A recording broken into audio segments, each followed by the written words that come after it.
আসসালামু আলাইকুম রহমতুল্লাহ। একটা বিষয় শেয়ার করতে চাচ্ছি। আমি 15-20 দিন আগে, 1 মাস মতো হয়েছে, একটা মোটরোলা ফোন কিনেছি। তো মোটরোলা ফোনটা আমি ইউজ করতেছি কিছুদিন যাবৎ, ঠিকঠাক আছে সব কিছু, কোনোরকম কোনো সমস্যা নাই।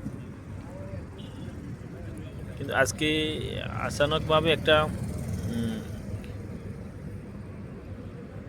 বিষয় হিসাব করার জন্য গেছিলাম ক্যালকাটারে। ক্যালকাটার মধ্যে 10 লাখ টাকার একটা ভাইয়ের সাথে 10,72,হাজার টাকার মতো আমার লেনদেন হয়েছে তার সাথে। আমি সেই লেনদেনটাকে হিসাব করার জন্য ওই লোক থেকে 6,72,হাজার টাকার মতো, 6 লাখ সামথিং আমার এক জায়গায় খরচ হয়েছে। আর বাকি যে টাকাটা, কত টাকা আছে, এই টাকাটা রানিং অবস্থায় আছে। এটা যখন ক্যালকুলেটর হিসাব করতে যাই, আমি 6 লাখ টাকার মতো বাদ দিছি 10,72,হাজার টাকা থেকে। তো আমার এখানে আসতেছে 5,72,হাজার টাকা বাকি। তার মানে যেখানে 4 লাখ সামথিং আসবে, সেখানে 5,72,হাজার টাকাতেও একটু খটকা লাগলো। তো ডাইরেক্ট 10 লাখ থেকে 6 লাখ টাকা বাদ দিলে তো 4 লাখ থাকার কথা। দেখি এটা কি করে। ও এটা দেখি, এটা বরাবর 5 লাখই বাকি থাকে।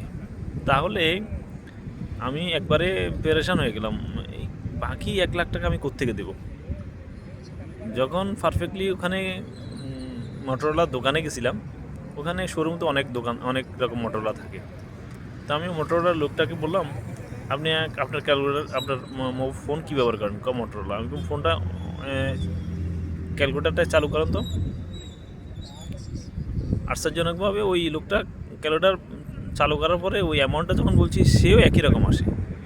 আমি বললাম, ঠিক আছে, আরও ক্যালকুলেটার আপনার কাছে মোটরোলা আছে, ওগুলোর মধ্যে চেক করেন।